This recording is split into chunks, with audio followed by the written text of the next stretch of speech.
Amém, meus queridos irmãos, a paz do Senhor para todos, que prazer, que bênção estar aqui mais uma vez. Já fazia aproximadamente quase uma semana que não tivemos condições, principalmente condições de saúde para estar aqui comentando com os irmãos, mas graças a Deus que mais um dia o Senhor nos deu e aqui estamos para fazer a sua vontade, que é ensinar a palavra do Senhor. Hoje estamos com um novo assunto. Na aula anterior nós falamos de um assunto relevante, que foi a pecado e punição de Uzias, que foi a videoaula número 84. Porém, hoje vamos iniciar uma nova aula. É uma aula que é uma das mais importantes, porque nós vamos falar de um assunto concernente ao profeta Jonas. Nós vamos dar aqui uma introdução a este livro profético, o profeta Jonas, um assunto extremamente relevante. O tema é palpitante, abençoado, uma aula formidável. Se eu fosse você, não desligaria aí o seu Face, ficaria aí ligadinho, nos ouvindo, porque Deus certamente falará ao seu coração. Não tenha a menor dúvida quanto a isso. Deus vai falar profundamente ao seu coração e você vai aprender coisas que você nunca ouviu alguém falar. Não que não esteja na Bíblia. Não. O fato histórico bíblico que está na Bíblia, é claro que você conhece. Mas aqui alguns comentários que traremos para lhe dar mais informações, você ficar enriquecido acerca desses assuntos tão relevantes, como eu disse, um assunto palpitante, um bom comentário, um excelente comentário. Tenho certeza que a sua vida será muito mais abençoada. E a minha oração é que você possa ser um crente cada vez mais firmado, trabalhando para o Senhor Jesus, fazendo a obra de Deus, sendo um crente que aceita os desafios e não como um procedimento que nós veremos aqui de forma negativa, que de primeira mão o profeta Jonas tomou. Foi algo que realmente marcou o seu ministério, porém Deus tratou com ele assim como ele trata com todos nós. Meus queridos, quero vos convidar para que assistam a partir de agora a nossa videoaula número 85, cujo tema será Jonas foge do Senhor. Jonas foge do Senhor. Bem, vamos fazer aqui uma breve exposição sobre o profeta Jonas, seu livro, uma breve exposição, tá certo? Após essa exposição, que não será tão curta, mas extremamente fundamental para a compreensão daquele que nós iremos trazer. A nossa videoaula de hoje está com base em Jonas capítulo 1, versículos do 1 ao 17, tá certo? Então, Jonas, você sabe que é um livro profético curto, apenas 4 capítulos, e vamos destinar aqui pelo menos 4 videoaulas só para falarmos a respeito do profeta Jonas e o seu livro, tá bom? Vamos a uma breve exposição acerca do profeta Jonas, né? Videoaula 85. Bem, primeiro você verá aqui que Jonas foi um profeta. Eu digo será, porque vamos tratar com ele, trazer os assuntos, mas claro, isso aconteceu há milênios atrás. Mas foi um profeta desertor que precisou de um perseguidor, ou seja, uma situação que Deus criou, que foi uma tempestade, para ele aprender a obedecer ao Senhor. Então ele foi um profeta que desertou, podemos assim entender, desertou daquela missão que o Senhor lhe deu, para ele, vamos dizer, que missão foi esta e para onde ele foi. Porém, ele precisou aprender que não vale a pena alguém fugir do Senhor. Ele precisou passar por essa prova, e que prova grande o profeta Jonas passou para poder então aprender a obedecer ao Senhor. Bem, ela é mais uma história, o livro do profeta Jonas, nos seus 4 capítulos, é mais uma história do que uma profecia. Você verá que há poucas, aliás, só tem um ponto profético, quando nós veremos que o livro ele vai trazer aqui algo, uma predição, uma linha de predição, tá certo? Mas isso não desmerece o livro como um livro profético, está incluído entre os 12 profetas menores, porém é mais uma narrativa, mais uma história, uma bela história, uma belíssima história, uma linda história, mas ele tem apenas uma linha de predição que nós chegaremos a esse ponto. Então Jonas, ele também é importante que nós digamos aqui para os nossos irmãos, que ele não aparece apenas, Jonas não surgiu apenas no seu livro, o que traz o seu nome, o profeta Jonas. Mas já falamos acerca deste personagem quando nós estávamos falando a respeito do ministério, ou podemos dizer, do reinado do rei Jeroboão II. E se você quiser ter a curiosidade depois de assistir a nossa videoaula número 81, você verá que ele ali em 2 Reis, capítulo 14, versículo 21, ele profetizou acerca de Jeroboão II, né, ele profetizou para o rei Jeroboão II, falando acerca da sua expansão territorial, isto é, sabemos que o reinado de Jeroboão foi um reino grandioso, um reino, foi um rei que realmente marcou a história de Israel, foi um dos grandes reis de Israel, e com profundas reformas, principalmente na questão das expansões territoriais ou a expansão das suas fronteiras. Pois Jonas, apesar de não haver uma profecia direta falando acerca disso, mas o texto, em 2 Reis, capítulo 14, versículo 25, você verá que havia uma predição ou uma profecia do profeta Jonas, fora do seu livro, falando acerca desta expansão territorial que seria alcançada através do rei de Israel, o rei Jeroboão II. Então, Jonas, ele antes, fique sabendo disso aqui, tá bom? É que antes dele aparecer no seu livro que traz o seu nome, ele não é um profeta ou alguém desconhecido, não. Nós já falamos de Jonas, muito breve, pouco, apenas ali esse texto, versículo 2 Reis, capítulo 14, versículo 25. Porém, agora vamos tratar com mais informações a respeito do ministério do profeta Jonas. Bem, como já falamos, nele só há uma linha de predição, que foi a questão, quando neste livro já tratamos do livro de Jonas, nós veremos que, quando chegarmos um pouco mais à frente, veremos aquela predição, quando Jonas ele começa a ministrar a palavra do Senhor, agora já obedecendo a Deus, você verá que a linha de predição foi essa: dentro de 40 dias ou daqui a 40 dias, Nínive será subvertida ou destruída. Este foi o teor profético, apenas essa linha profética. Então não há muitas profecias no livro do profeta Jonas, mas apenas esta predição: dentro de 40 dias, ou seja, daqui a 40 dias, Nínive será subvertida, isto é, será destruída. Esta é a única predição, a única profecia que está contida no livro do profeta Jonas. O restante é o que, pastor? O restante é narrativa, é história, tá certo? Mas é uma história fundamentalmente importante, porque vai mostrar o grande amor de Deus, a grande ênfase aqui não é o profeta Jonas, mas a grande ênfase é o amor de Deus em tratar com um povo gentílico, uma nação gentílica. Bem, o resto do livro, conforme já falei, é uma narrativa do prefácio e das consequências desta predição. Isto é fato. Bem, é o primeiro dos profetas que escrevem livros. Jonas foi o primeiro dos profetas que escreveu livros, certo? O profeta que escreveu livros, Jonas foi o primeiro, apesar de não estar na divisão. Você sabe que o livro dos profetas há duas categorias: os profetas maiores e os profetas menores. Jonas está incluído nos livros dos profetas menores, apesar do seu livro ter sido um dos primeiros, ou o primeiro a ser escrito, o livro do profeta Jonas, aquele que traz o seu nome. Agora, o livro trata exclusivamente da tarefa que recebeu de Deus, que foi de pregar a uma nação gentílica, conforme nós já falamos aqui. E ele, Jonas, claro, ele desprezava aquela nação gentílica, assim como outros israelitas daquela época, porque a Assíria, no caso, era a grande nação daquela época, né? A Assíria, não estou falando agora mais da Síria, estou falando agora aqui da Assíria, né? Aquela nação belicosa, poderosa, que já estava despontando na época do profeta Jonas como uma grande, e antes do profeta Jonas já despontava como uma grande nação, uma nação poderosa.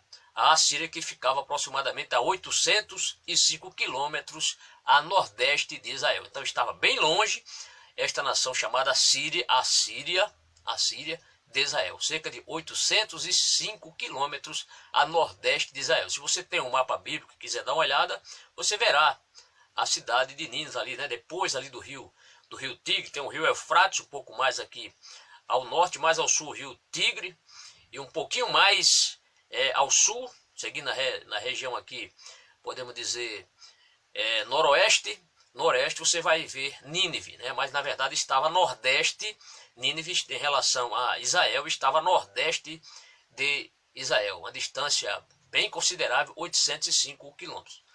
Bem, conforme eu já disse, o profeta Jonas, já falamos acerca de Jeroboão II, ele serviu durante o reinado de Jeroboão. ou foi notório ali no reinado de Jeroboão II, quando ele reina ali no período do ano 793 ao ano 753 a.C.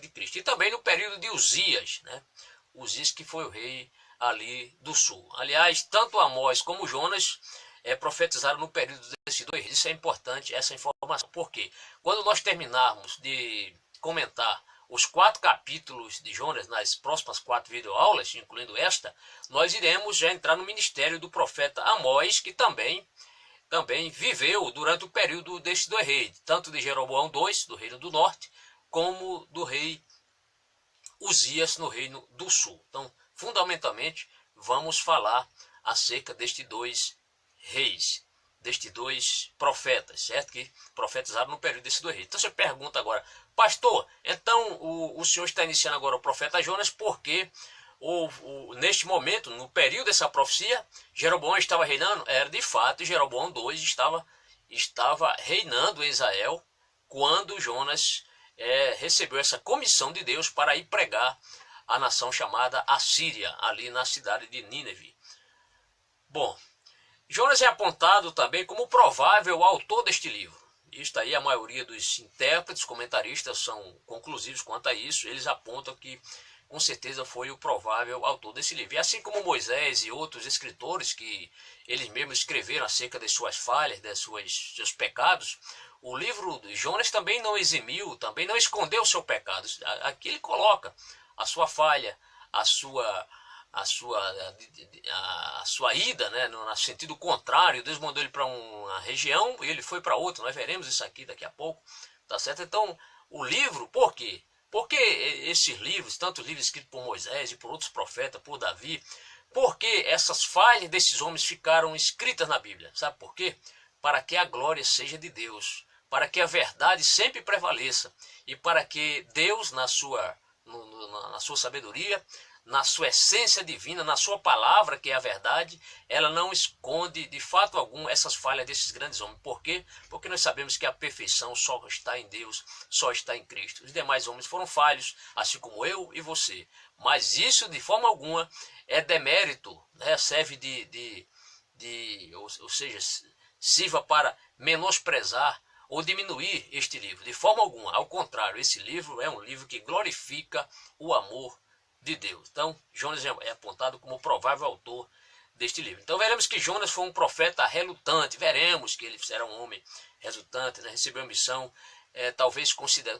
com certeza considerável, desagradável para um israelita, profeta agora, e profetizar numa região diferente, com outros costumes, a um povo muito cruel. Naum, se você estudar depois as profecias de Naum, você verá o quanto a Assíria e o seu povo eram cruéis. Então ele decidiu fugir de Deus em lugar de obedecer. Esta é a grande ênfase. O que mais podemos trazer para os nossos ilustres irmãos que estão estudando a palavra do Senhor? Mais alguns fatos. Alguns chegam a conjecturar, porque às vezes nós, lendo a palavra do Senhor, chegamos a conjecturar e pensar, mas que motivo levaram Jonas para que Jonas não fosse de fato pregar em Nínive, assim como o Senhor o tinha enviado e ele preferiu fugir? Alguns comentaristas chegam a trazer umas 6 ou 5, melhor, conjecturas. Então, e algumas aqui, posso dizer até 6 conjecturas que chegam até a dar uma certa, podemos dizer que, verdade sobre o posicionamento de Jonas. Primeiro vamos a ele, algumas conjecturas. Primeiro, ele não quis ir para Nínive porque a viagem era longa, de fato era muito longe, sair para Israel, atravessar esses 2 rios, né, pegar uma região desértica e chegar ali a 805 quilômetros de distância, né?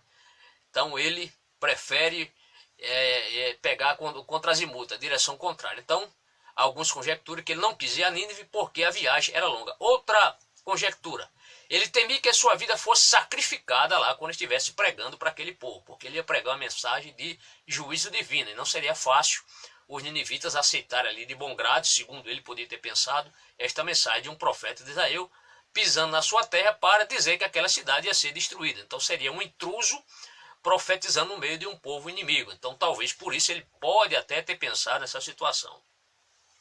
Outro ponto relevante é que ele queria que apenas Israel tivesse as prerrogativas de seu país, que Israel fosse aquela nação separada, não desse a oportunidade ou a chance de outras pessoas ouvirem a misericórdia acerca do amor de Deus, da misericórdia de Deus. Mas ele queria o quê? Manter o povo exclusivo, a nação de Israel, como uma nação oriunda de Abraão, que eles ficassem ali na sua terra e que essa mensagem não saísse daquela região, não alcançasse os povos cruéis, povos opressores, nações belicosas, mas que eles ficassem ali, a palavra de Deus, a lei, a Torá, os profetas, tudo ali ficasse condicionado à região de Israel e que os povos não tivessem a oportunidade de conhecer ao Deus de Israel.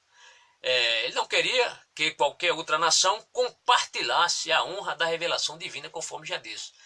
Ele certamente poderia ter pensado que a nação de Israel era detentora do templo, era detentora da lei, e outra nação não poderia ser incluída também como algo ou do favor divino. Outro ponto, temia que isso fosse o início da remoção do reino de Deus dos judeus para outra nação. Alguns comentaristas chegam até a pensar que essa também poderia ser uma justificativa para ele fugir. Ele acharia que Deus estaria levando, já que Israel estava em pecado, muitos profetas já tinham sido mortos, principalmente no período de Jezabel e Acabe, profeta do Senhor sendo perseguido, outros sendo presos. E por que ele agora, por que Deus estaria satisfeito com a nação de Israel? Então, talvez ele pode ter pensado isso. Deus estava agora dando a chance a outra nação para que essa nação fosse alvo agora para fazer parte do reino de Deus e não a nação de Israel, mesmo porque Israel estava mergulhada em idolatria e como Jonas sabia disso. É outra conjectura.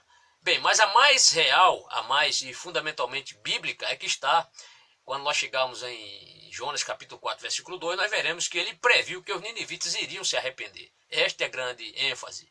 Por quê? Porque ele sabia que se pregasse aquela mensagem, certamente aquele povo poderia se arrepender, de fato ele mostra isso no capítulo 4, versículo 2, e que o amor de Deus iria perdoar. Então ele não queria que aquela nação dos seus inimigos fossem perdoados ou fossem favoráveis ao amor de Deus, ou que Deus fosse favorável para com o arrependimento deles e perdoasse aquela ímpia nação.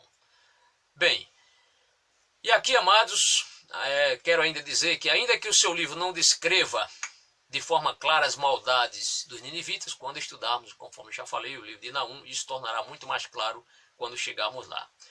Mas o livro de Jonas, o mais importante aqui, que vai nos mostrar que o espírito da profecia está além das fronteiras de Israel. Isto é, o amor de Deus não está restrito apenas à nação de Israel, mas está difundido, deve chegar até todos os locais do mundo. E nesse caso, a misericórdia de Deus, o amor de Deus, o perdão de Deus deveria alcançar uma nação ímpia. Esta é uma grande lição para a igreja do Senhor, hoje que tem a grande incumbência de pregar o evangelho do Senhor Jesus Cristo a pessoas que recebem bem o evangelho, como também nações que perseguem o evangelho de Cristo. Não podemos deixar de forma alguma de pregar esta mensagem. Portanto, sem mais delongas, creio que isto foi fundamentalmente importante nós fazermos essa rápida introdução, essencial introdução, para que possamos introduzir o livro de Jonas e assim você possa acompanhar conosco este estudo. Vamos ao nosso primeiro capítulo. Jonas foge do Senhor, é o tema. Jonas capítulo 1, versículos do 1 ao 17. Então, vamos a este estudo. Diz assim, capítulo 1. E veio a palavra do Senhor a Jonas. Veio a palavra do Senhor a Jonas, certamente por revelação. Jonas era um homem de Deus e recebeu essa palavra do Senhor. A maioria dos intérpretes entende que foi por revelação. E veio a palavra do Senhor a Jonas, filho de Amitai, que também não é nome, lá quando estudamos em 2 Reis, na vida aula 81, mencionamos o nome de Amitai, o pai do profeta Jonas, dizendo, então o Senhor, por revelação, revela para Jonas o seu plano. E que plano será isso? Aí o texto diz assim, vai mostrar a palavra do Senhor. Qual foi a ordem do Senhor? A ordem do Senhor foi que Jonas levantasse, saísse daquele seu lugar, saísse de Israel e fosse agora para um lugar que o Senhor iria enviá-lo. O texto diz, versículo 2, acompanhe, se você tem um exemplar da Bíblia e quiser nos acompanhar. O texto diz: levanta-te e vai à grande cidade de Nínive, que era a metrópole daquela região, da nação chamada Assíria, grande metrópole. Levanta-te e vai à grande cidade, isto é, Deus queria o quê? Rapidez, prontidão, tinha que ser algo de imediato. O amor de Deus era grande e requer, e como também a justiça de Deus, ela age, e Deus queria agir com justiça, mas ele queria dar uma chance ao povo de Nínive. Então o Senhor diz: levanta-te e vai à grande cidade de Nínive, que era a metrópole da Síria, e clama contra ela, isto é, pregue contra ela, porque a sua malícia subiu até mim. Isto é, aquela região, aquela cidade de Nínive, o texto está nos mostrando, o próprio Deus está dando testemunho, e quando Deus dá testemunho de algo que está mal, é porque está mal mesmo. Quando o texto diz, o Senhor diz, porque a sua malícia subiu até mim, está dizendo que a impiedade do povo, a perversidade do povo, o pecado do povo, e o povo pecava voluntariamente ali, subiu até mim. Lembre-se quando Deus fala que a maldade dos sodomitas chegou até suas narinas, lá no Gênesis? Pois é, aqui o texto diz que a sua malícia subiu até o Senhor. Por quê? Porque esta cidade de Nínive, além de ser um centro de idolatria pagã, era uma cidade onde os homens, as pessoas, os moradores, todos estavam comprometidos com a impiedade. Muita impiedade, muita perversidade. É o que está ocorrendo hoje também, aproveitando aqui no Brasil. Tantas mortes, tanta perversidade, tanta falta de amor. É isso que nós estamos vendo da nossa nação. Que Deus tenha misericórdia da nossa nação. Aproveitando aqui o gancho para falar sobre isso. Aí o texto, o que é que diz? Então o Senhor comissiona o profeta Jonas para que ele vá à cidade de Nínive. Clame contra a cidade de Nínive, porque as maldades, a impiedade, o pecado estava chegando até a narina do Senhor. Só que Jonas foi insensato. Jonas foi um profeta insensato. Por quê? Porque ele não vai cumprir o que o Senhor determinou que cumprisse. O que é que o texto diz no versículo número 3? Aqui pessoas estão, que Deus abençoe a todos vocês. Infelizmente não posso ler o nome de todos, muito rápido aqui. Mas que bom que você está aí. Que Deus lhe abençoe, meu irmão. O texto diz: Jonas se levantou para fugir. E Jonas se levantou. Jonas se levantou. O Senhor não tinha falado? Jonas, levanta-te e vai para a grande cidade de Nínive. A grande cidade de Nínive. Ele se levanta, mas ele levantou-se para desobedecer. Ao invés de ele ir para Nínive, ele pegou outra direção, a direção contrária. Nós vamos falar sobre Nínive, já adiantamos aqui sobre a localização de Nínive, tá certo? Vamos falar também sobre isso um pouquinho. E Jonas se levantou para fugir de diante, veja só, como Jonas foi insensato. Ele levantou-se para fugir, né, de diante da face do Senhor. Veja se é possível alguém fugir de Deus. E Jonas, apesar de ser um profeta do Senhor, ele tentou fazer isso. Ele fez isso, procurou, pelo menos ele achou que estava fugindo da presença do Senhor. Então, talvez ali com raiva da amplitude da misericórdia de Deus em perdoar aquele povo, o que é que ele fez? Não vou. Pegou outro rumo, pegou, que a gente fala quando estamos lá no quartel, a gente ensinando orientação ao soldado, e existe o azimuth, que é a direção para ele ir. Quando ele pega a direção contrária, ele pega o contra-azimuth, ou seja, outra direção. Foi o que Jonas fez. O Senhor mandou para ele ir para Nínive, ele pegou o barco, vai pegar um barco aqui, e vai para o contra-azimuth, vai para outra direção, vai para outra terra. Ele queria ficar o mais distante possível dos ninivitas. Ele não queria que Deus fosse misericordioso com o povo da Síria, especialmente os ninivitas. Então o texto diz: para fugir diante da face do Senhor. Para onde ele vai fugir? Para Tarsis. Para Tarsis, que ficava aproximadamente a 4.000 quilômetros de distância. 4.000. Essa cidade chamada Tarsis é uma cidade do extremo ocidental do mar Mediterrâneo. Eu estou vendo aqui um mapa. Então, esta cidade ficava no extremo ocidental do mar Mediterrâneo, ali nas proximidades do penhasco de Gibraltar, na Espanha. Então, uma cidade que ficava Tarsis. Tarsis é uma cidade já citada na Bíblia anteriormente, na época de Salomão. Havia aquele comércio, o comércio marítimo, a questão de Tarsis. Havia navios também, os grandes navios daquela época eram também conhecidos como os navios de Tarsis, porque eram navios poderosos, principalmente para navegação, lógico, e comercial. Navio de Tarsis também é mencionado esse termo é um tipo de embarcação. Mas aqui realmente é uma cidade. Alguns comentaristas chegam a dizer que ele fugiu para Tasso, na Cilícia, mas não. Os grandes intérpretes, os melhores teólogos, comentaristas, disseram, não, de fato foi para Tassos. Por quê? Porque ele queria ficar o mais longe possível desse compromisso de Deus com este povo. Então ele pegou contra Azimuth, pegou o navio, quando ele vai descer aqui para uma cidade portuária chamada Jope, que ficava ali próxima ao Monte Carmelo, e ali ele vai pegar o barco em direção a Tassos. Vamos acompanhar o texto? Então continuemos aqui. Vou ler o versículo 3 novamente. E Jonas se levantou para fugir de diante da face do Senhor para Tarsis, ou seja, 4.000 quilômetros de distância, como ele queria ficar longe dos ninivitas. E descendo a Jope, é a moderna, muitos falam sobre a Jafa, né, que é um porto marítimo ali ao sul do Monte Carmelo, descendo a Jope, achou um navio que ia para Tarsis, encontrou um navio. O que é que ele faz?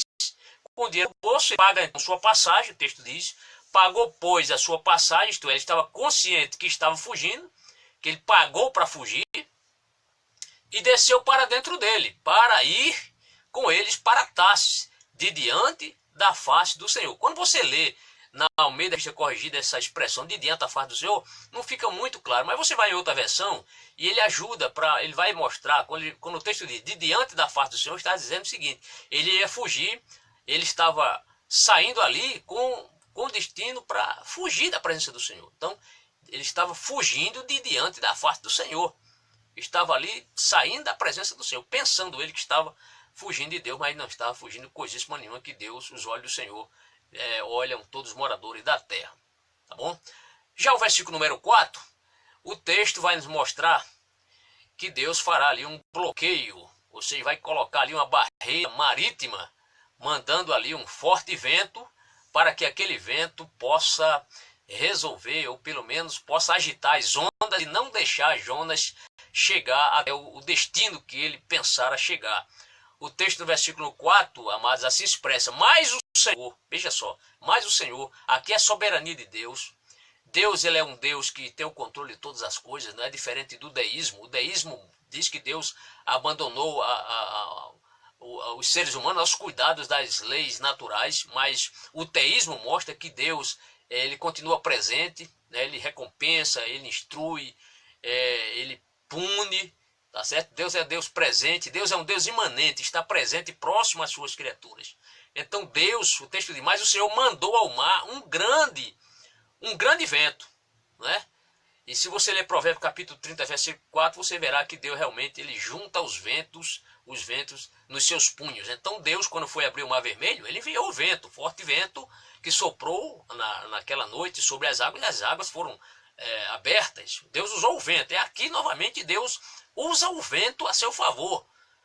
Para quê? Para que aqueles ventos possam bater forte naquelas águas e aquelas águas possam sacudir, balançar aquele navio, para que Jonas aprenda, para que Jonas acorde, para que Jonas perceba que ele estava fugindo da presença do Senhor numa missão importantíssima que o Senhor tinha dado a ele, que era falar a respeito de uma mensagem de juízo que o Senhor tinha para os ninivitas. Então o texto mostra o seguinte, mas o Senhor mandou ao mar um grande vento, e fez-se no mar uma grande tempestade, ou seja, foi uma ação direta de Deus, é o controle de Deus sobre a natureza.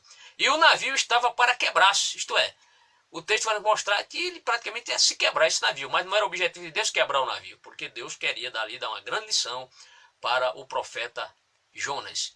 O versículo 5, que é o versículo que continua aqui o nosso texto, saímos do versículo 4, vamos para o 5, vamos ao nosso texto aqui. Por quê? Porque você verá o desespero da tripulação. Nós veremos que os marinheiros, eles tentam de qualquer forma ali resolver aquela situação, debelar aquela situação, amainar aquela situação, mas a situação cada vez mais se agravava. Por quê? Porque o problema estava dentro do barco. E o problema quem era? O problemático. O problemático era Jonas. Jonas era o causador dessa tempestade. Por quê? Porque ele estava pecando contra o Senhor. Então Deus queria punir o pecado, mas Deus precisava encontrar esta pessoa. É claro, os marinheiros, eles se esforçaram dentro dos seus conhecimentos marítimos, de tudo, eram homens altamente treinados, principalmente nesses navios, que eram navios comerciais, faziam comércio marítimo, eram homens que talvez nunca tinham passado por uma situação tão... Mas, voltamos aqui, tivemos um rápido problema aqui de internet, graças a Deus voltamos. Então o texto diz, versículo 5, então temeram os marinheiros e clamava cada um ao seu Deus. Observe que aqueles marinheiros, eles não estavam clamando aqui ao Deus de Israel. O texto diz que eles clamavam aos seus deuses, isto eram politeístas. O texto na minha Bíblia aparece na sua também, esse Deus aqui está com Deus minúsculo, porque está falando aqui de deuses que não são deuses, são deuses da imagem, na mente do homem, deuses fabricados pelo homem, pelas mãos pecadoras dos homens. Eles tinham seus deuses, eram politeístas. Então o texto diz, então temeram os marinheiros, quando viram aquela situação, aquele mar, aquela tempestade tão forte a ponto de quebrar aquela forte embarcação, eles clamavam cada um ao seu Deus. Por quê? Porque, segundo alguns, eles achavam o seguinte, olha, isso era costume das pessoas quando estavam em situações difíceis, principalmente quando a natureza estava bravia, atribuir estas questões, estes julgamentos, essas tempestades, esses ventos fortes, aos deuses. E sempre eles achavam que alguém tinha pecado contra esses deuses, alguém deveria ter cometido algum crime, algum homicídio, alguém tinha cometido algum sacrilégio, algum perjúrio contra esses deuses. Então eles começaram cada um a clamar ao seu Deus para que seu Deus tivesse ali misericórdia, pudesse agir naquela situação. O texto diz, cada um clamou ao seu Deus e lançaram no mar as fazendas, isto é, foi insuficiente eles clamarem aos deuses, porque os deuses fabricados pelo homem, eles não escutam nada, eles não falam nada, eles não se movem, são inertes, não falam, não fazem nada, porque não são deuses. E o texto vai nos mostrar que em seguida, devido a eles terem clamado esses deuses que não são deuses, assim como clamaram ali os adeptos de Baal, para que Baal mandasse fogo e não mandou fogo nenhum do céu, o texto diz que para aliviar mais a situação, o que eles começaram a fazer? Começaram a aliviar a carga daquele navio. E olha que era um navio comercial, então certamente muita carga foi jogada ou atirada no mar, porque eles queriam que, eles sabiam que quanto mais carga no navio, mais o navio ia pesar, mais o navio ia descer as águas e mais as águas iriam cobrir o navio. Ao passo que se eles aliviassem, o navio tenderia a subir mais, ficar mais um pouco na superfície, com menos água entrando dentro do navio. Então o texto diz, e vai nos mostrar aqui o prejuízo comercial dele, mas o que valia era salvar a pele. Eles queriam lá salvar a pele. Então o texto diz, então temeram os marinheiros e clamava cada um ao seu Deus e lançavam no mar as fazendas, isto é, a carga das mercadorias, que estavam no navio para o aliviarem do seu peso. Com isso o navio iria subir mais um pouco. Aí o texto vai nos mostrar no mesmo versículo 5, Jonas, porém, desceu aos lugares do porão e se deitou. Então Jonas compra a sua passagem, ali procura logo ali o seu camarote, podemos assim pensar, e se deita ali como se nada estivesse acontecendo, como se a sua consciência não o estivesse acusando, que ele estava fugindo ali do Senhor. Ele achou que Deus não estava lhe seguindo, vendo quando ele entrou no navio, quando ele pagou a passagem. Jonas parecia muito tranquilo. E apesar dessa situação, apesar desta tempestade ser tão forte, Jonas sequer acordou com o barulho, com esse navio, né, balançando para lá e para cá. Quem já andou do navio sabe. E olha, se você nunca orou antes, você vai aprender a orar quando você andar no navio e começar uma tempestade. Realmente é o melhor local, segundo alguns falam, que o melhor local para orar, para aprender a orar, é quando você está no mar, dentro de um navio, balançando aí diante de uma grande tempestade. Então o texto diz, Jonas pode descer os lugares do porão, ficou lá embaixo e se deitou. E o texto dizia, e dormia um profundo sono. Então Jonas estava ali realmente apático diante da situação. As suas ações aparentemente não o acusavam, a sua consciência aparentemente não o acusava, mas Deus está trabalhando. Por quê? Porque por mais que os marinheiros aliviassem toda a carga que ele tinha, não seria suficiente enquanto a carga principal, que era o profeta Jonas, o causador de todo esse rebuliço, de toda essa tempestade, não fosse atirado ao mar. O versículo número 6, nós veremos que aqui a ação do mestre do navio ou do capitão do navio, este capitão, ele desce ao porão e encontra Jonas ali dormindo tranquilo, como se nada estivesse acontecendo. Ele vai chamar, vai tratar aqui com veemência, com severidade o profeta Jonas. O texto diz, versículo 6, e o mestre do navio chegou-se a ele e disse-lhe, que tens dormente, chama ele de dormente, como se fosse uma pessoa ali que estivesse ali totalmente apagada, apática, né, diante daquela situação. Que tens dormente, levanta-te, olha o que o texto diz, e invoca o teu Deus. Talvez assim Deus se lembre de nós para que não pereçamos. Quando ele diz invoca teu Deus, não significa que ele está dizendo ao Deus de Israel, porque eles ainda não conheciam a etnia de Jonas, não sabia de que povo Jonas pertencia, não sabia qual era o papel de Jonas, qual era a profissão, o que ele estava fazendo naquele navio, eles não sabiam. Então entenda-se como Deus aqui, apesar de o autor, quando escreveu, o Jonas, quando escreveu o seu livro, ele coloca Deus aqui com D maiúsculo, perdão, para dar ênfase ao Deus de Israel. Mas nesse momento, o Deus que o mestre do navio, o capitão do navio estava acordando Jonas e dizendo, pedindo para ele rogar o seu Deus, não era ao Deus de Israel, o Deus de Abraão, mas sim os deuses, como eles tinham seus deuses, como as pessoas daquela época, cada uma praticamente, cada povo tinha os seus deuses, que não resolviam coisa nenhuma.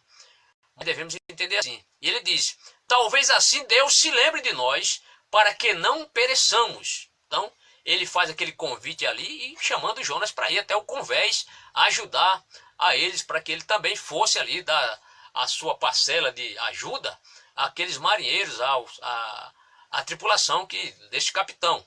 E o texto vai nos mostrar, no versículo 7, que aqueles homens, eles foram supersticiosos. Aqui o texto é bem enfático quanto à superstição dos marinheiros. O texto dizia, o texto diz, versículo 7, e dizia cada um ao seu companheiro, vinde e lancemos sorte. Eles queriam descobrir, olha, isso aqui tem um culpado. Isso não é normal acontecer uma tempestade dessa. Alguém aqui, é como se dissesse, alguém aqui cometeu um grave crime e essa pessoa precisa ser punida para que essa situação seja resolvida. E ali eles vão atirar sortes para ver sobre quem ou quem era o culpado de toda por toda aquela situação está de fato ocorrendo com eles ali. E dizia cada um ao seu companheiro, vinde e lancemos sorte para que saibamos por que causa nos sobreveio este mal. Então eles queriam ali, realmente era uma prática comum dos povos do Oriente Próximo e Oriente Médio, eles lançarem sorte para ver quem ofendeu aos seus deuses. Era algo natural quando eles estavam diante de um quadro vexatório dessa magnitude. Então o texto diz, e lançaram sortes e a sorte caiu sobre Jonas. Acredito que Deus ali interveio, já era Deus trabalhando para que a sorte caísse sobre o pecador mor ali, que era quem? O profeta Jonas, porque ele tinha pecado contra Deus. Por quê? Porque ele deixou de obedecer ao Senhor. Então a sorte caiu sobre Jonas, né? Bem, o versículo número 8, nós veremos aqui algumas inquirições. Quando a sorte recai sobre Jonas, e eles queriam se livrar dessa má influência, desse personagem agora, só que antes deles jogarem ou resolver aquela situação para amainar os deuses deles ali, eles fizeram 4 perguntas para o profeta Jonas. E a primeira pergunta foi, então lhe disseram, declara-nos tu agora por que razão nos sobreveio este mal. Aí ele diz, que ocupação é a tua? Isto é, qual é a sua profissão? E de onde vens? Segunda, qual é a tua terra? Ou seja, a sua nacionalidade. E que povo és tu? Então Jonas ali nesse momento foi o centro das atenções. Aquele povo ali, aquela tripulação, todo mundo olhando Jonas, enchendo Jonas de perguntas, deixando ele agora num beco sem saída que ele tinha agora que revelar, porque a sorte caiu sobre ele, e ele sabia que ele era o culpado porque ele estava fugindo da presença do Criador dos céus e da terra. Deus então interveio para que ele realmente fosse a pessoa escolhida. Então, diante dessas perguntas, Jonas sendo o centro das atenções, eles de fato queriam saber o motivo, mas antes disso queriam saber essas perguntas, essas respostas que Jonas diria para ele. Então declara onde estou agora, por que razão não sobrevivo. Então, de repente, se você cometeu algum crime, né, um homicídio, fez algum sacrilégio aos seus deuses, por isso Deus, seu Deus está lhe castigando. Então, declare de que povo você, de que etnia você é, de que nacionalidade, qual é a sua profissão. Aí Jonas vai revelar aqui o seguinte, o versículo número 9, nós veremos a grande revelação. Observe, e ele lhes disse, eu sou hebreu, veja só, eu sou hebreu e temo ao Senhor, né? O Yahvé Elohim, e temo ao Senhor, o Deus do céu, que fez o mar e a terra seca. Então veja que ali foi uma pregação para Jonas, foi um testemunho, ele testemunhou aqui de Deus, ele disse que eu sou hebreu e temo ao Senhor, o Deus do céu, apesar dele ter dito isso certamente com vergonha, envergonhado, porque se ele realmente era um homem de Deus, que temia o Senhor, que mau exemplo ele estava dando agora para aqueles homens, mesmo dando testemunho de Deus, que Deus é o Criador do céu, que fez o mar e a terra seca, mas certamente foi um ato vergonha para ele, porque se ele seguia ao Deus, conforme ele está dizendo, o Deus que fez o mar e a terra, qual o motivo deste profeta estar agora negando uma ação desse Deus sobre a sua vida, ou negando uma grande incumbência de Deus sobre a vida do profeta Jonas? Então eles estavam mostrando aqui que o Deus que ele servia era um Deus diferente dos deuses deles. Que os deuses deles não eram deuses que não... Os deuses da tripulação desse navio não criaram o mar e a terra. Mas o Deus que ele servia era o Deus vivo. Era o Deus que fez os céus, que fez o mar e que fez a terra. Então foi uma grande revelação. Jonas agora já está começando a pregar a palavra do Senhor. Veja que ele tinha rejeitar para uma população, uma cidade grande, que nós veremos no final 120 mil pessoas, e agora está pregando para uma tripulação que nós não sabemos a quantidade de pessoas, mas já estava pregando aqui, já estava dando testemunho do Senhor nosso Deus para essa tripulação. No versículo 10, nós veremos aqui que aqueles homens compreendem a seriedade de Deus, né, do Deus deste profeta, como também a seriedade do testemunho do profeta Jonas, porque o verso 10 vai dizer assim, então os homens se encheram de grande temor e lhe disseram, certamente em algum momento eles já ouviram alguém falar acerca do Deus de Abraão, do Deus dos israelitas, que abriu o mar vermelho, etc e tal, e o texto diz, então os homens se encheram de grande temor e lhe disseram, por que fizeste tu isto? Por que fizeste tu isso? Né? Lembra-se de Abimeleque quando repreendeu Abraão? Agora, novamente, aqui um servo do Senhor sendo repreendido. Por que fizeste tu isso? Pois sabiam os homens que fugia de diante do Senhor. Aí eles entenderam que aquele profeta, aquela situação, aquela tempestade era resultado, e eles creram no testemunho deste profeta. Porque eles perguntam, eles argumentam, por que fizeste tu isso? Aí o texto diz, pois sabiam os homens que fugia de diante do Senhor, porque lhe tinha declarado. Então, eles tinham mostrado, em algum momento ele declarou que tinha fugido do Senhor, apesar do texto, ele não citar isso, mas quando Jonas escreveu, ele fez questão de colocar que ele tinha fugido diante do Senhor. Ele declarou, mas essa sua declaração ele não chegou a dizer. Bem, no versículo número 11, nós veremos que aqueles homens, aquela tripulação, não eram homens maus, não eram homens cruéis, não eram homens assassinos, porque se eles fossem realmente assassinos, teriam executado o profeta Jonas ali mesmo, teriam matado o profeta Jonas ou atirado o mar se Jonas precisar pedir. Mas nós veremos que aqueles homens eram homens que temeram, eles começaram a temer a Deus a partir do testemunho de Jonas. Então essa viagem contrária, ela de qualquer forma foi algo aqui proveitoso, porque serviu pelo menos para aqueles homens que criam nos seus deuses, agora voltarem as suas atenções para este Deus verdadeiro, que é o Deus que fez os céus, a terra e o mar, o Deus de Abraão, no caso aqui o Deus de Jonas. O texto diz, e disseram-lhe, que te faremos nós, para que o mar se acalme? Eles perguntam, e agora? Já que você é o profeta de Deus, você é o fugitivo de Deus, você já nos declarou que você fugiu de diante do Senhor, o que é que você quer que nós faremos? Vejam bem, antes aqueles homens tinham uma situação nas mãos deles. Agora a situação estava nas mãos de Jonas. Vejam o respeito, a seriedade que eles tinham, o apreço que eles deram ali ao profeta Jonas. Por quê? Porque eles queriam se submeter agora a um conselho do profeta de Deus. Veja como é fundamental um servo do Senhor ter testemunho. No caso aqui, eles disseram-lhe: que te faremos nós para que o mar se acalme?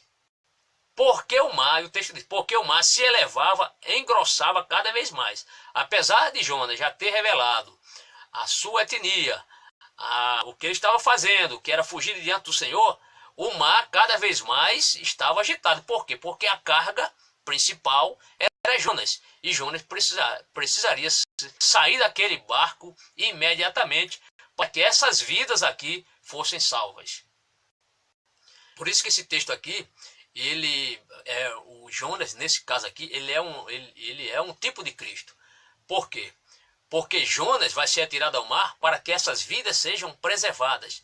Mas a causa do pecado era de Jonas. Estava em Jonas.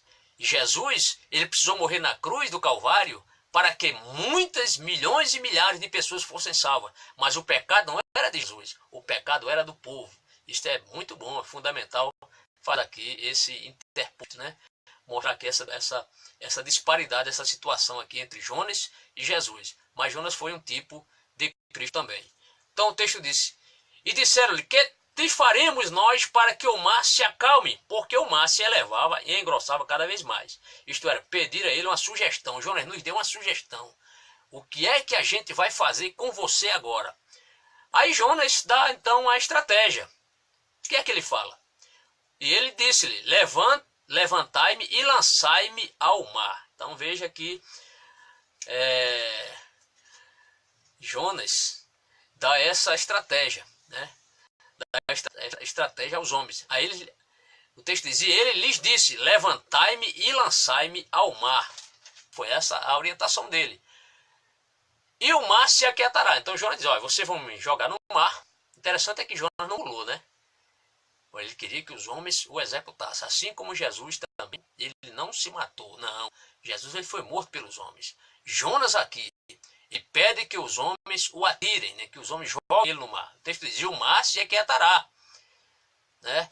Porque eu sei, olha Jonas aqui, porque eu sei que por minha causa vos sobreveio esta grande tempestade. Então, aqui está a carga principal. Jonas reconhece, ele agora declara que por minha causa vos sobreveio esta grande tempestade. Então veja como o pecado ele é terrível.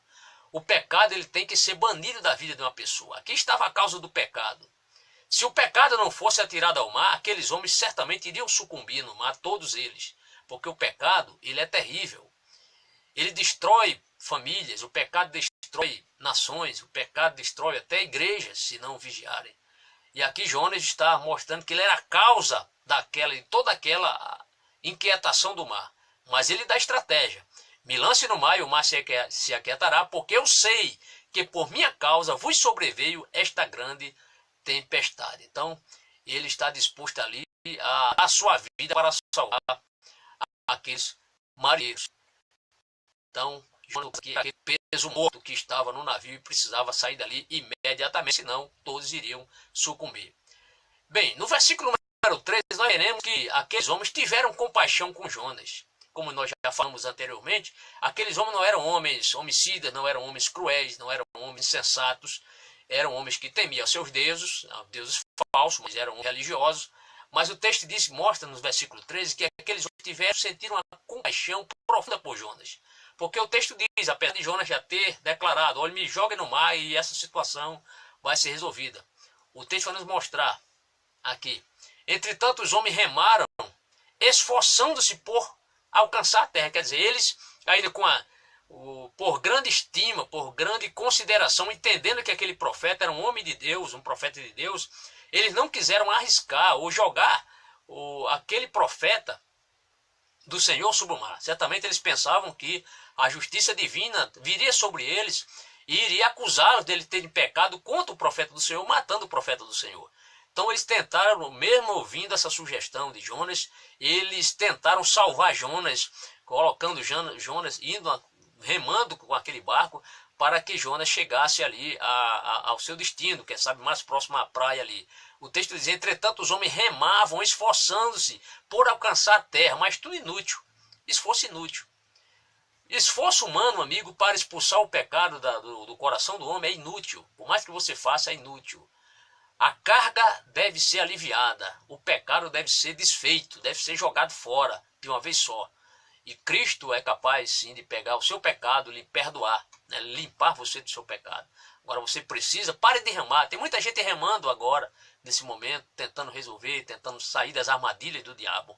Mas o que você precisa fazer é abandonar o pecado, rejeitar o pecado e entregar sua vida a Cristo. Então o texto diz: entretanto os homens remavam, esforçando-se por alcançar a terra, mas não podia, porquanto o mar se ia embravecendo cada vez mais contra eles.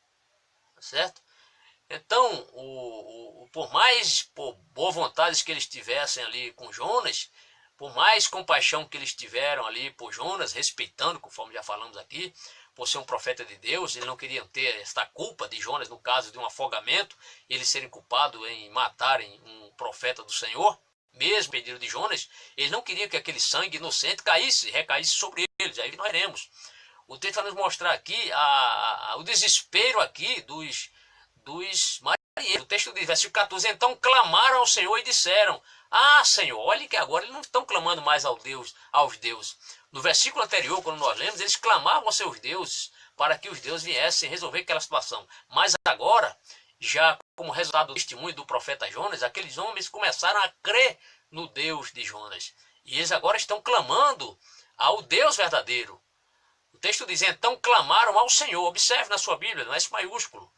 Clamaram ao Senhor e disseram: ah, Senhor, nós te rogamos, não pereçamos por causa da vida deste homem, e não ponha sobre nós o sangue inocente, porque tu, Senhor, fizeste como te aprove. Isto é, eles estavam mostrando ali que tudo aquilo ali era o trabalhar de Deus, era Deus trabalhando para que aquela situação fosse de fato feita.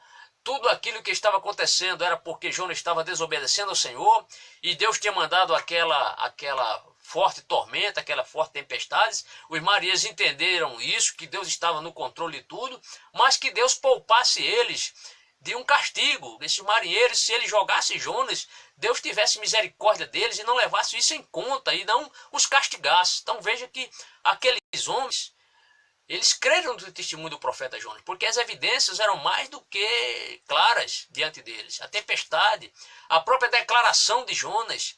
E quanto mais eles relutavam em não lançarem Jonas ao mar, mais as ondas eram mais fortes, mais o navio estava pronto de se quebrar. O texto diz que não havendo mais solução, veremos no versículo 15, e aí o texto vai nos dizer, e levantaram Jonas e o lançaram ao mar, e cessou o mar da sua fúria. Vejam bem, antes deles jogarem Jonas, aqueles homens fizeram oração. Se eles não oraram antes eles clamaram a seu Deus, agora eles estavam orando ao Deus, né? Ou seja, eles começaram a dizer, ou aprender a orar ali, através desse testemunho do profeta Jonas. O texto diz, então clamaram ao Senhor e disseram: ah, Senhor, nós te rogamos, não pereçamos por causa da vida deste homem, e não ponha sobre nós o sangue do inocente, porque tu, Senhor, fizeste como te aprove. Eu estava pensando nesse texto aqui, mas que culto abençoado isso, não é? Um culto agitado. Este foi um culto agitado, ou um agitado culto. Imagine um culto nessas condições, no mar. Ali sim os crentes vão orar realmente, as pessoas vão orar realmente com grande ênfase, com grande fé no Senhor. Situação desesperadora, meu irmão. O texto diz, e levantaram Jonas e o lançaram ao mar. E neste momento, quando eles jogam Jonas ao mar, o que vai acontecer? O texto mostra, e cessou o mar da sua fúria. Foi algo imediato. Tão imediato quando Jesus disse, aquela tempestade acalma-te e aquieta. Pois a mesma voz, o mesmo poder agiu naquela situação. Então o texto muito fiel diz, cessou o mar da sua fúria. E por este acalmamento, por esta calmaria que ocorreu ali, o texto vai nos mostrar no versículo 16 o resultado deste testemunho. O texto diz, temeram, pois, estes homens ao Senhor com grande temor. Temer ao Senhor com grande temor. e ofereceram sacrifícios ao Senhor e fizeram votos. Não sabemos se eles fizeram esse sacrifício depois que eles chegaram lá em Tarsis, né? Ou se foi sacrifício de cereal. Ali certamente não tinha animal vivo ali para eles oferecer um sacrifício vivo ali ao Senhor. Certamente, apesar de terem jogado quase toda a carga, ou toda a carga, alguns comentaristas chegam a dizer que foi um sacrifício ali com alimentos, com cereais. E o texto diz: ofereceram sacrifício ao Senhor e fizeram votos. Não sabemos que votos foram esses, mas o texto diz que eles ofereceram, né, sacrifícios de cereais. No versículo 17, aí o texto vai nos mostrar aqui a providência de Deus. Deus não vai permitir que o seu profeta pereça naquele mar, mas o Senhor vai fazer com que ele escape. O Deus sempre provê uma maneira do pecador se refugiar. E o texto diz, versículo 17: deparou, pois, o Senhor um grande peixe, isto é, enviou Deus um grande peixe, não vamos entrar muito em detalhe aqui, porque a palavra para grande peixe no hebraico é dag, e dag significa um grande peixe. Não vamos entrar se for uma baleia grande, certamente um peixe muito grande para engolir um homem, certamente uma variedade de baleia, uma espécie de baleia. O texto diz: deparou, pois, o Senhor, enviou Deus, pois o Senhor, um grande peixe para que tragasse a Jonas. E esteve Jonas 3 dias e 3 noites nas entranhas do peixe, né? Então, 3 dias e 3 noites. E Jesus usou muito essa palavra aqui. Assim como Jonas passou 3 dias e 3 noites nas entranhas do peixe, assim o Filho do Homem ficará no seio da terra. Isto de fato aconteceu. E aqui nós terminamos. Porém, eu gostaria de comentar com os nossos queridos irmãos algumas informações ainda importantes sobre esse estudo, que fica para nós aqui com relação ao capítulo 1, né? Nós veremos que o pecado no coração de uma pessoa, do homem, da mulher, ele traz grandes tormentas, traz tempestades para a nossa alma. Isso atinge às vezes a nossa família, atinge as nossas igrejas, atinge as nações, enfim, atinge a todos. O pecado é algo muito forte e precisa ser jogado fora, precisa ser abandonado e rejeitado. É isso que devemos entender. Mas também nesse estudo aqui, nesse primeiro capítulo, nós vimos a misericórdia de Deus, que operou para trazer Jonas novamente ao centro da sua vontade. Deus não queria matar Jonas, mas queria ensinar a ele uma grande lição. Então, esse texto, esse capítulo primeiro, ele é de fundamental importância para a vida do cristão, a vida do crente, para que ele valorize a atividade missionária, valorize a evangelização. Não adianta nós corrermos deste mundo, nós fecharmos a nossa voz ao mundo, nós devemos ir para o mundo. Sal não se salga dentro do saleiro, o sal tem que sair de dentro do saleiro, senão as carnes vão apodrecer, assim também nós. Uma luz que apagada não vai brilhar, mas se acender, ela vai dar muito brilho. Jesus quer que nossa luz brilhe. Então isso é fundamental. Então a misericórdia de Deus operou para trazer Jonas novamente ao centro da vontade divina, né? Não será isso que realmente deve acontecer com a sua vida, né? Ou você vir para o centro da vontade de Deus. Certamente você que é um obreiro, que não quer, estamos agora iniciando um novo ano, muitas funções o pastor distribui nas igrejas, alguns obreiros rejeitam as funções, não quer ter um compromisso maior com o Senhor, é porque você está no porão, é porque você está dormente, é porque você precisa ser acordado. O Senhor Jesus quer te acordar, quer te dar uma função. Por quê? Porque se você quer abraçar uma obra do Senhor, uma função na igreja, por mais simples que seja, é porque você está conivente com o mundo. O mundo está aí se afogando, o mar está agitado e as pessoas estão morrendo sem paz e sem salvação. Mas Deus conta contigo. Outro ponto importante. Será que você está enfrentando alguma tempestade? Será que você está passando por alguma tormenta? Se tiver, recorra a Deus. Busque ao Senhor, confesse seu pecado, abandone, deixe, volte para o Senhor. Pessoas às vezes são atingidas por causa da sua própria rebeldia. Veja que Jonas foi, o que aconteceu com ele foi resultado da sua rebeldia. Quando ele rejeitou a função que Deus deu a ele, ou a atribuição, ou a incumbência, ou a missão que Deus deu a ele. Ele, por sua livre e espontânea vontade, pagou a passagem. Isto é, estava consciente que estavam fugindo do Senhor. Então ele pagou por sua rebeldia. Os marinheiros também tiveram até prejuízos materiais. Será que pessoas aí próximas a você, né, além de estar perto de você, também não estão tendo prejuízo por causa da sua vida dúbia, por causa da sua vida meio no mundo, um pé na igreja, e você é uma pessoa que não se define, como está o seu relacionamento familiar com as pessoas próximas a você? Então o texto vai nos mostrar que aqueles marinheiros tiveram até prejuízos materiais, além do susto de que passaram enquanto Jonas dormia. Por causa da desobediência de Jonas, outras pessoas foram atingidas e quase que pereciam também. Será que por sua vida, pela sua maneira de você proceder como servo de Deus, você está influenciando bem as pessoas? Ou as pessoas estão olhando para você, estão vendo que você está perecendo e você não faz nada? Não é? Isso é importante. E outro ponto que eu acho interessante aqui é que a oração dos marinheiros aos seus deuses demonstram, as orações que eles fizeram demonstram a ineficácia de seus deuses, do paganismo, de seus medianeiros, de suas medianeiras. Há tantas cidades aí com seus mediadores, medianeiros, padroeiras, e não fazem nada. O povo está morrendo aí com sede. E cadê a chuva? Porque quem manda a chuva não é Baal. Quem manda a chuva não é santo isso, santo aquilo. Quem manda a chuva é Deus. Agora, se o povo está mergulhado na idolatria, o povo deve se voltar-se para Deus, se arrepender. E aí sim eu creio que Deus vai abrir as portas dos céus, as comportas do céu, e vai mandar chuva. Mas diante de um quadro, como estamos vivendo, pleno século XXI, pessoas clamando a seus deuses, às suas maneiras, aos seus mediadores, aos seus santos, pede a Jesus. O único intercessor entre Deus e o homem é Jesus Cristo. Não é outra pessoa a não ser o Senhor Jesus Cristo. Será que você está esperando uma reprovação de uma pessoa que não pensa a igreja para te reprovar? Assim como aconteceu com Jonas, acorda dormente. Você que está desviado dos caminhos do Senhor, ou você que está brincando de ser um cristão, um verdadeiro, será que você precisa de uma sacudida de uma pessoa ali encarar e dizer, esse procedimento, você não é crente? Por que você faz isso? Você está precisando de uma sacudida dessa? Eu espero que não, meu irmão.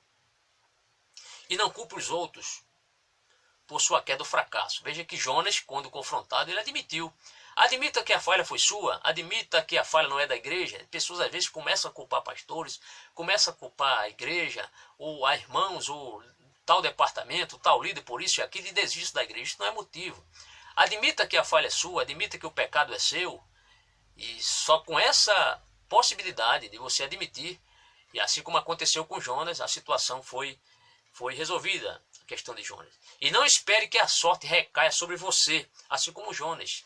Né? Confesse logo o seu pecado e abandone imediatamente. Não espere que alguém vai jogar uma pedra da sorte e vai dizer que você é um pecador. Não, você tem o Espírito Santo na vida. Algumas pessoas têm o Espírito Santo e estão zelando por esse Espírito Santo. Outras entristecem o Espírito Santo com seus pecados. Porém, não espere que ninguém aponte seus pecados. Você mesmo deve admitir que é um pecador e voltar-se para Deus. E sem dúvida muita gente com pecados à sua volta, assim como aqueles marinheiros tinham muitos pecados. É claro, certamente aqueles marinheiros, é provável que eles tenham pecado até contra os seus deuses. Eles mesmos tinham pecado contra os seus deuses. Mas Deus não queria punir esses marinheiros ali. Deus não queria que aqueles marinheiros fossem jogados ao mar. A causa principal ali era de Jonas. Jonas é que era o alvo do Senhor. Ele era o alvo do Senhor. Deus queria tratar com ele e não com os outros nesse primeiro momento. Que Deus lhe abençoe. Eu quero lhe convidar para você assistir a nossa próxima videoaula, que será de número 86, a oração de Jonas. Meu irmão, obedeça ao Senhor, não adianta fugir. Deus conta com você. Saia do porão. Se você falhou, confesse o pecado, abandone, deixe-o. Deus quer restituir. Que Deus lhe abençoe. Não espere ser jogado ao mar, tá bem? Nem sempre terá um peixe. Deus vai enviar um peixe para lhe salvar, porque ele já mandou Jesus Cristo, o nosso Salvador. Amém.